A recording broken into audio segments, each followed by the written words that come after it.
What's going on, guys? Billy here, and I'm finally back after what I believe is probably the best CES that I've attended thus far. Now, if you remember back in April of 2019, I reviewed a drone called the Evolve by XDynamics. It certainly had its downfalls from the specs it offered and the price it was sold at in the place in the market that I was trying to compete in. Since then, XDynamics has gone back to the drawing board and is finally showing us glimpses of their brand new drone, the Evolve 2. It looks very similar to the first Evolve drone with subtle changes here and there, but what really makes this drone so new is the feature set and the spec list. Before I go any further, I just have to mention that this is not a drone for everyone. At a price of $3,700, you might think, wow, that's too expensive, wow, that's overpriced, but you'd be foolish to think that it's compared to like the Mavic 2 Pro at such a high price point, or even the Phantom 4 Pro, despite these drones being fairly similar in size.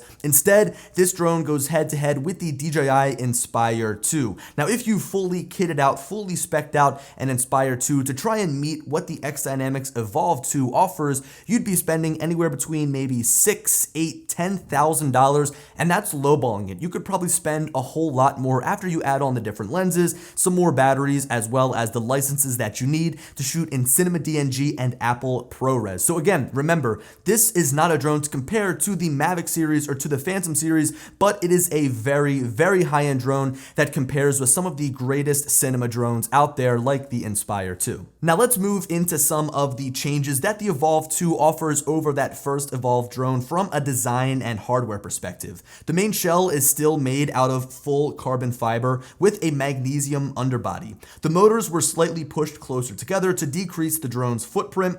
A CFast card slot was added for reasons that we'll get into here in just a second, and there's also a micro SD card slot that's still present to accommodate traditional media storage. On the front of the drone, there are also two newly placed obstacle avoidance sensors. Moving down, the legs are now a little bit thinner, which overall cleans up the look of the drone, and in between those legs sits the camera, which is probably the biggest change that this drone saw since its first iteration. One of the biggest complaints that a lot of people, especially myself, had about that first Evolve drone was the camera that it shipped with. It costed $2,500 for the drone and the camera, but the specs of that camera rivaled that of the first Mavic Pro, the original Mavic Pro that's almost 3 years old at this point. Now, the camera and gimbal being fully swappable is pretty much the only similar thing between the Evolve 1 and the Evolve 2's camera. Here are the specs of this camera included with the Evolve 2, which XDynamics calls their Astra MFT.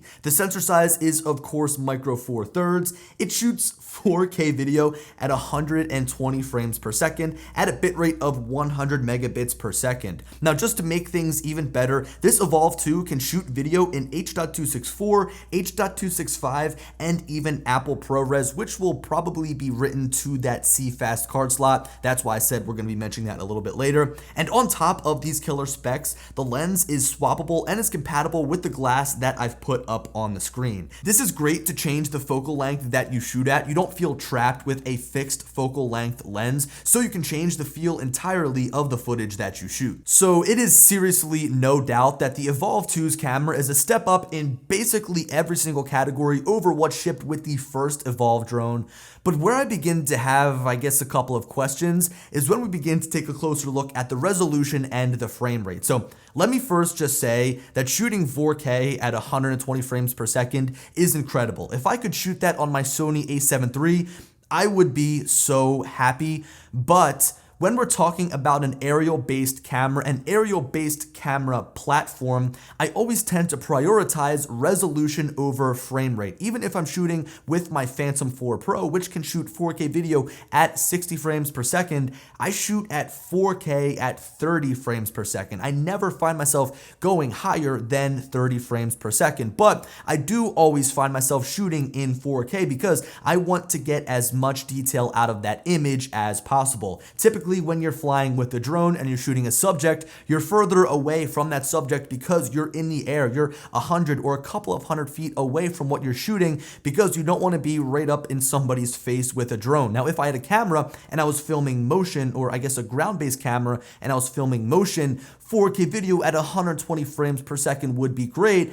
but for my use case scenario, I would prefer having a higher resolution over a higher frame rate in an aerial based platform, just like what we're seeing with like the Autel Evo 2 shooting 8K video in a much smaller camera. That's something that I'd want to see out of XDynamics, at least 6K. Not 4K at 120, even though that's pretty cool. Now, these insane specs of the camera continue over to the actual aircraft itself as we get a maximum speed of 57 miles per hour, a flight time of 33 minutes, an 11 kilometer or 6.84 mile range with up to a 1080p video downlink. All three of those are major specs that I wanted to cover here in this video. They're definitely major spec bumps over what was delivered with the first XDynamics Evolve, and also each of those categories, the flight speed, the flight time, as well as the range, are better than what the Inspire 2 can offer. And I love that drone because it flies so fast. So you can only imagine how excited I am to fly the XDynamics Evolve 2. Now, another thing that I do want to mention here is that this drone is incredibly quiet. It has such a low tone when the propellers are spinning, and especially in such a noisy convention center on such a noisy showroom, you really couldn't hear the drone. It's funny, I was talking with some people, and typically when you're at some of these drone shows, drone conventions, technology conventions, one of the biggest things that these drone companies do is fly their drone inside of a cage to get people to come over and check out what's going on. But these drones are so quiet now that it's hard to hear it over the other things that are going on. So guys, that pretty much wraps up our first look at the XDynamics Evolve 2 here after CES. Sorry, I've got so many different drones in my brain right now. I talked to the guys at XDynamics. They're looking at like a springtime-ish launch for the Evolve 2. It looks great from top to bottom, and if it's anything better than the Evolve 1, I'm definitely going to be happy. So guys, let me know what you think of the specs, all the other things that I've gone over about the Evolve 2. What do you guys think? And as always, I'll talk to you later. Peace.